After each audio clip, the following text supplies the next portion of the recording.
conservé pour après son veuvage. Il se leva, fit 2 rakats, s'assit pour égrener son chapelet jusqu'à ce que le muezzin appela les fidèles à la mosquée pour la prière. Il se leva, fit la prière de l'aube dans la cour. Il appela son esclave et lui dit: amène-moi mon cheval. Lorsqu'il eut enfourché le cheval, il dit à son griot nommé Samba Gawlo: déclame-moi des poèmes, loue-moi jusqu'à ce que je meure devant toi. Samba Gawlo répondit: j'ai entendu et j'ai accepté. Sache que lorsque tu mourras, aucun chef n'entendra plus ma voix. Je ne suivrai jamais plus un chef après toi. Odissori et Samba Gawlo sortirent et allèrent jusqu'à la plaine de Poredaka où les 2 armées, celle de l'Almami Bokar et celle de Nazarien, se rencontrèrent. L'armée de Nazarien avait comme guide Alpha Ibrahima Ilili, Alpha Ibrahima Fugumba, Modi Oumar Mobademba et son frère Modi Mamadou Djam Mobademba. Odissori, fils de Almami Bokar, sortit, s'avança, suivi de son griot qui le louait devant tout le monde. Il ressemblait à un lion blessé, ne regardant ni à droite ni à gauche. L'armée des Nazariens était sur une colline à l'est de Poredaka. Odissori voulut grimper sur la colline pour y combattre. Lorsque Alpha Ibrahima Ilili le vit et le reconnut, il dit au commandant de l'armée de Nazariens, le capitaine Omar et le lieutenant Miller: voici Odissori, fils de Almami Bokar. Si nous le laissons monter jusqu'à la colline où nous sommes, il nous tuera tous et ne laissera personne. Alors, le capitaine Miller ordonna à son clairon de sonner le rassemblement des tirailleurs et apprêter le matériel de guerre. Ils tirèrent tout cela sur Odissori, fils de Almami Bokar. Il y avait 160 tirailleurs. Odissori était monté sur son coursier. Ils furent blessés, lui et le cheval. Tous 2 tombèrent à terre, morts. La première balle l'avait atteint à la cuisse droite. La seconde au cœur. Il mourut en martyr, ayant vécu heureux. Qu'Allah lui accorde sa miséricorde. Amen. Son père était sur le champ de bataille, exhortant à se battre, combattant lui-même, encourageant les hommes à droite et à gauche. Son griot Farba Amadou Ouri vint l'informer que son fils Odissori a été tué. Almami Bokar alla vers son fils, le souleva et le vit comme s'il était mort depuis 3 jours. Lorsqu'il sut que son fils était mort, il revint sur le champ de bataille, tel un lion enfoncé dans le désert. Il combattit, tua des gens, jeta à terre des hommes intrépides. Il combattit terriblement avec une ardeur extraordinaire. L'ardeur de celui qui va finir avec la vie et qui voit la mort, de celui qui recherche le martyre, de celui qui veut garder la dignité après la mort, de celui qui recherche la satisfaction d'Allah et de son messager, de celui qui recherche la vie de l'au-delà et abandonne celle ici-bas, sachant que ici-bas est éphémère et l'au-delà éternel. Il combattit avec l'ardeur de celui qui sait que tout est vain sauf Allah. Il combattit beaucoup de gens dans l'armée des Nazariens, tuant certains, blessant gravement d'autres. Il y avait 60 tirailleurs autour de lui. Alors, il regarda à droite et à gauche et ne vit aucun de ses soldats. Tous avaient fui. Il ne restait plus qu'avec lui que 4 de ses sofas. Galiba, Sekuta, Satigi, Moumini, Djamalal Virgia. Chacun d'entre eux peut tuer 1000 hommes dans une bataille ou bien 1000 esclaves. Lorsqu'Almami Bokar vit que toute son armée avait fui et qu'il n'y avait avec lui personne sauf Allah son créateur, il prit la fuite dans la matinée et se dirigea vers l'est. Il passa par Yalana, Dambouya, puis alla à Bantama Yerande. Il continua seul, sans cheval, sans chaussures, ni garçon qui le suivent. Il atteignit un village de Timbo appelé Gongoré, puis beaucoup, dont le chef s'appelait Alpha Mamadou. Ensuite, il vint à Niagara, dont le chef se nommait Alpha Aliou, passa à Labiko, résidence de Tcherno Maliki, un des notables de Timbo. Il continua jusqu'à Botorelei Mayo, qu'il atteignit au coucher du soleil. Et il entra dans un fourré et s'endormit.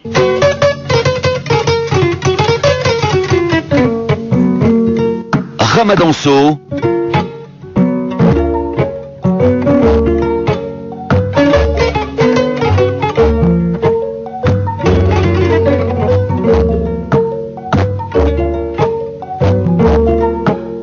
Lorsque capitaine Omar, lieutenant Miller et commandant Beckman surent que l'Almami Bokar avait fui, ils revinrent à Timbo et appelèrent Alpha Ibrahima Yilili et Modi Oumar Mobademba et leur ordonnèrent d'envoyer des hommes à sa poursuite, de le retrouver, le tuer, couper sa tête et la ramener à Timbo.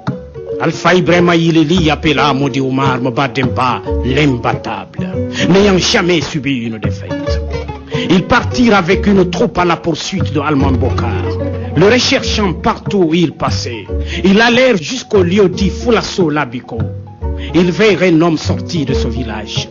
Ils le prirent et lui demandèrent s'il a vu Almami, ou bien s'il a entendu parler de lui, ou bien s'il l'a vu passer par là. L'homme leur dit: je ne l'ai pas vu et je n'ai pas de ses nouvelles. Ils lui dirent: si tu ne dis pas la vérité, nous te tuerons de la pire façon. Il répondit: ne me tuez pas. Je l'ai vu là-bas à fin d'après-midi, peu avant le coucher du soleil. Il est allé à Botorele-Mayo, qui est tout près d'ici. Ce n'est pas loin. Ils continuèrent suivant les traces d'Alman Bokar. Un peu après le début de la nuit, ils l'entendirent ronfler dans un buisson. Ils dirent: les ronflements d'un dormeur. Ils s'assirent et envahirent l'un d'entre eux pour voir qui est celui qu'ils entendaient ainsi. Il partit, approcha et sut que cette voix est celle d'un dormeur. Il revint et les informa, disant: cette voix de dormeur, c'est certainement celle de Alman Bokar. Ils se mirent d'accord pour s'asseoir jusqu'à l'aube. À cette heure, l'Almami se leva pour faire les ablutions sèches et prier. Une heure après le lever du soleil, ils envoyèrent un de leurs nommé Abdul Bailo. Ils lui donnèrent une arme. L'Almami Bokar était face au Qibla, en train de faire son chapelet de l'aube. Abdul vint derrière lui et tira une balle. L'Almami était assis. Il tomba à terre, raide mort.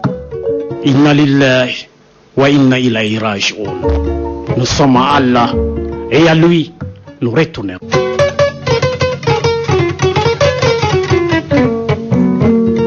Ramadanso.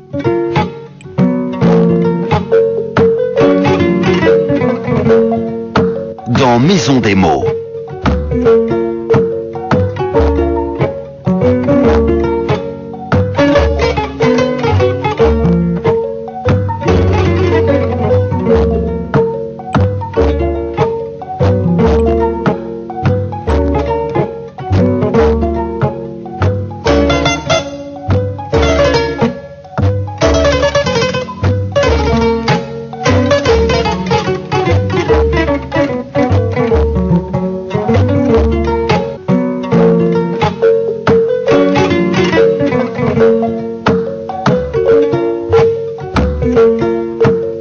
Bokar Biro avait régné 9 ans et était âgé de 57 ans le jour qu'il a été tué.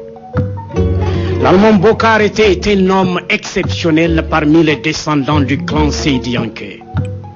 Il était de haute taille, avait de larges bras, une immense stature, une constitution robuste, un nez élevé, des yeux rouges comme des charbons ardents.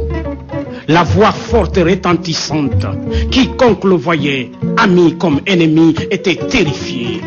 Lorsqu'il s'asseyait, il restait face à la Qibla toute la journée, ne se tournant ni vers la droite ni vers la gauche. Sa voix ressemblait à celle du tonnerre dans le ciel. Il était doué de force, de fermeté et très résolu. Il était doué d'éloquence, de sagesse, de piété, de mansuétude. Tous ceux qui l'ont combattu parmi ses parents ont été battus, quelle que soit leur ruse, leur tromperie.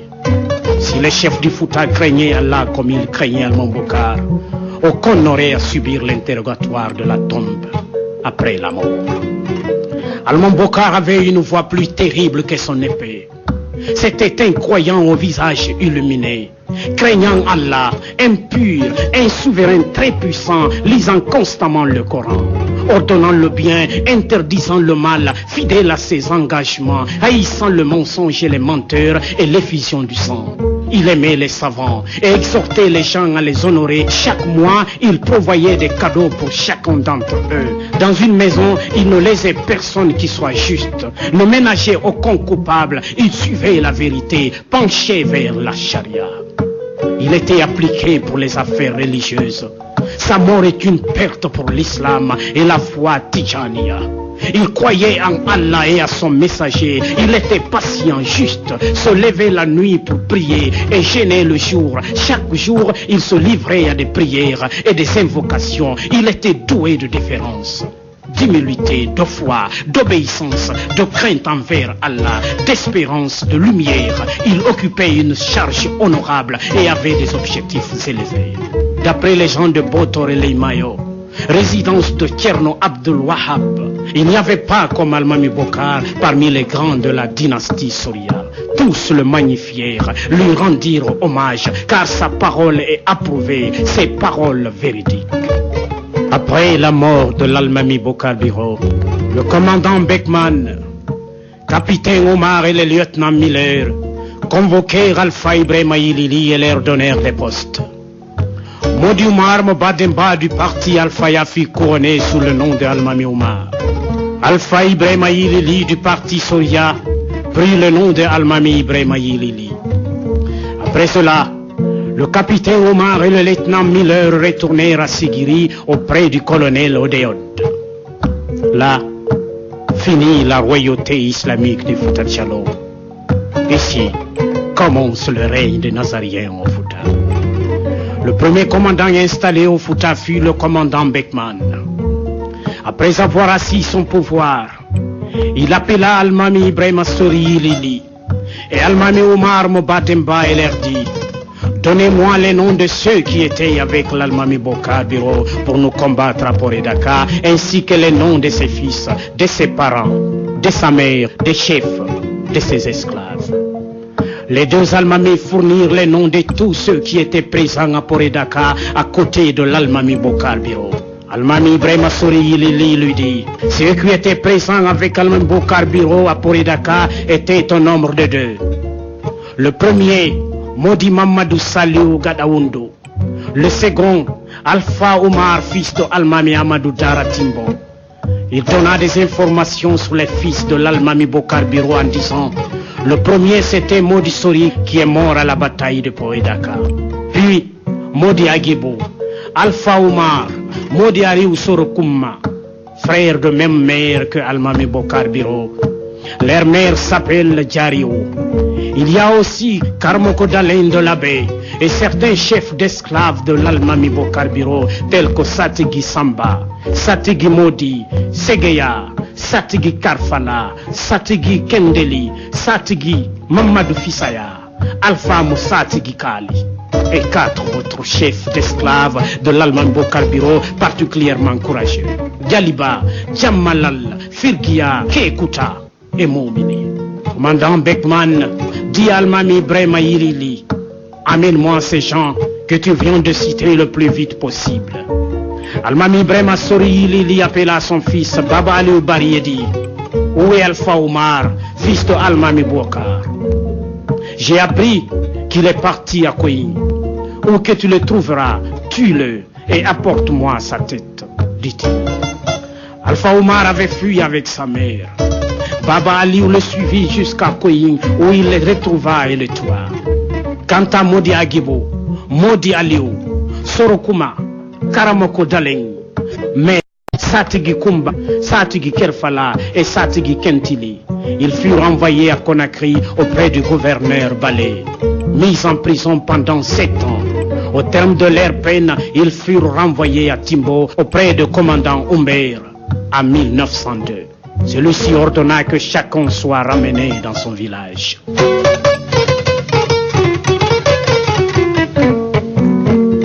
Ramadanso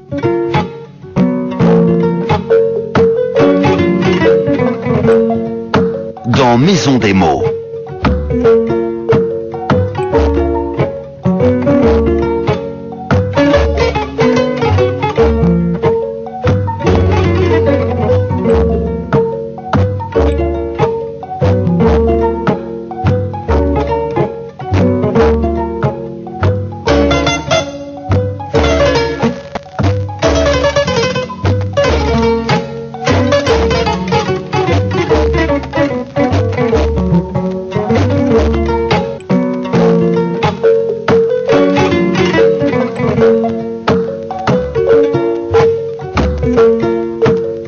Auditeurs et auditrices de fierté, comme vous le voyez, Almon Bokar Biro a été trahi à Port et Dakar. Et il avait dit au Foutanké, Moya Hali Port et Dakar, Oya Haï Dakar Pore.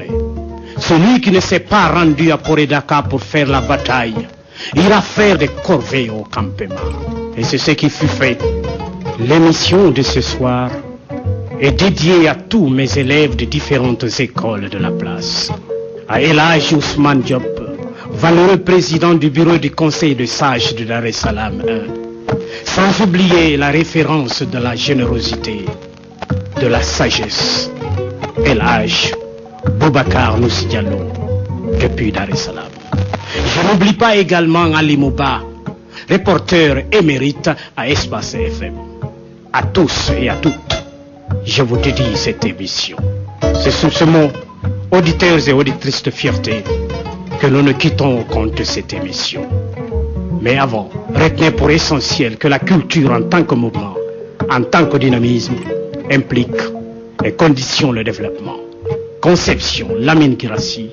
Coordination, Salim Soare. Technique, Bafodé Fofana. À la semaine prochaine, si l'auteur éternel de nos jours et de tout ce qui nous entoure le veut bien. Radio Espace.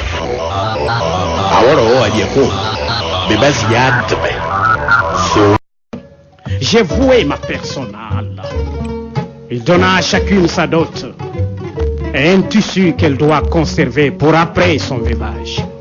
Il se leva, fit 2 rakats, s'assit pour égrener son chapelet jusqu'à ce que le muezzin appela les fidèles à la mosquée pour la prière. Il se leva, fit la prière de l'aube dans la cour. Il appela son esclave et lui dit:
j'ai voué ma personnale.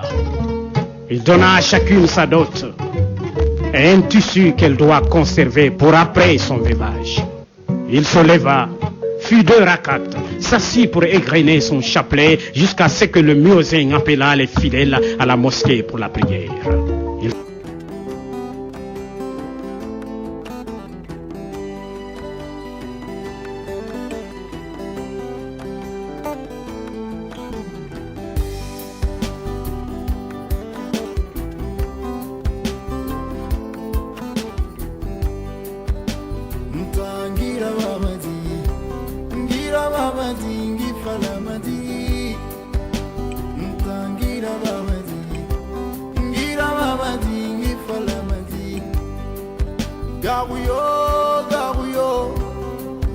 Garuyo mirinyare ye Garuyo Agaruyo miriko beye Anemu ama womala yiro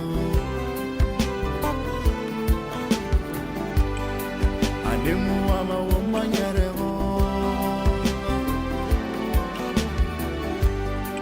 Anunitola onare Irafane mana lawa Ngila yidi tungo Mi mabere mama mi enfama Inarrête le matin firera Inarrête le matin escorera Itana kera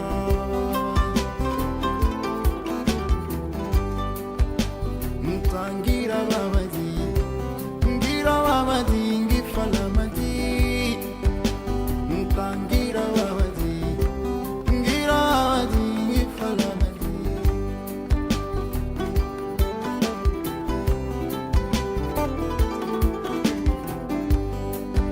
Zainama janabunama Inabiri nira imanyawa Janabunama janabumasare Inabiri nira imanyawa Itemedi fatama sarade Masarea ginanira imanyawa Itemedi fatami libinja deya Matanira imanyawa Haji junedi Inafanyinara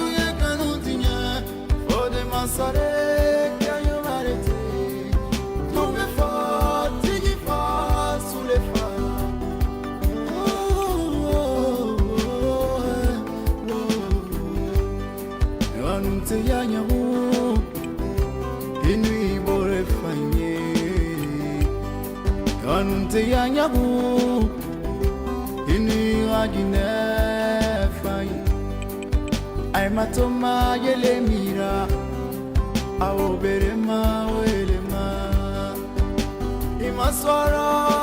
imaswara irolina ma imaswara itanabatera oh ya matoma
atebe sa ngara yali sala atebe atebe atebe o wali bali sinoko atebe atebe atebe sa yali malo ya atebe atebe atebe o kate biriba kumala kono biriba tamama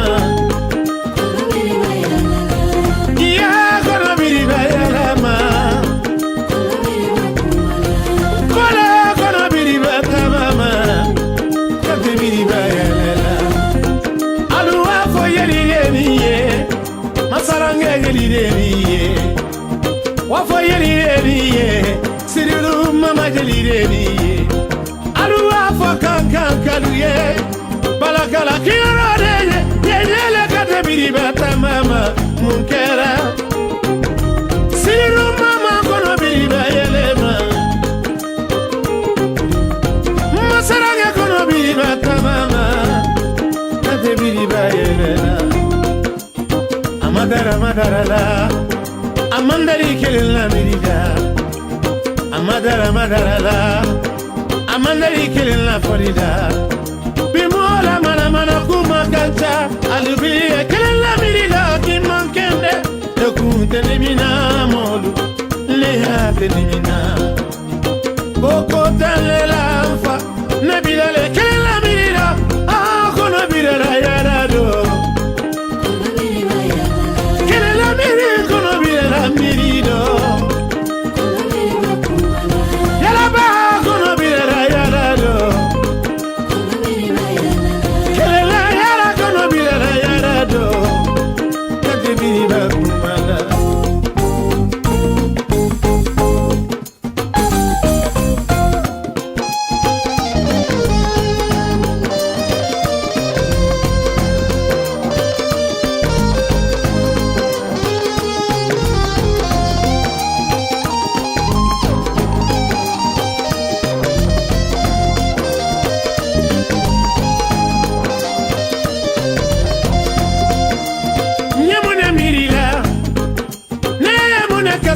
Niya mola kanusanya kantela furusanya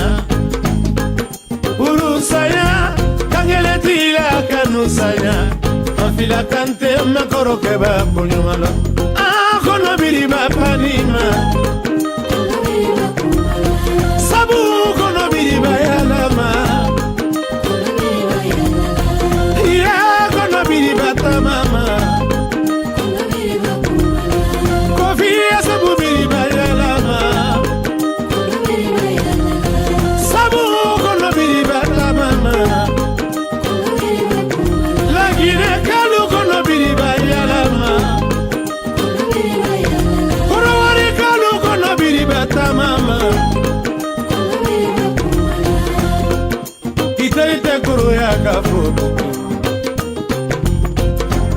Gitari juru te kuro ya kafu panna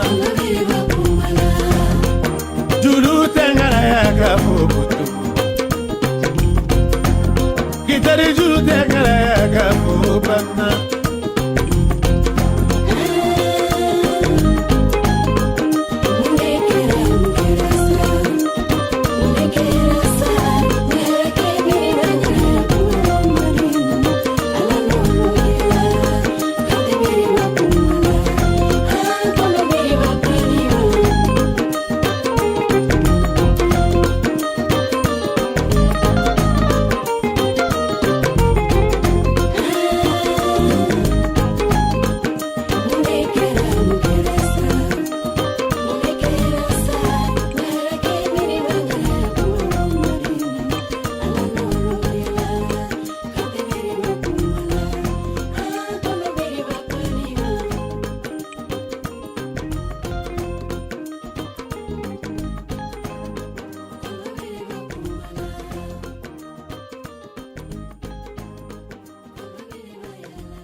j'ai voué ma personne à Allah. Il donna à chacune sa dot.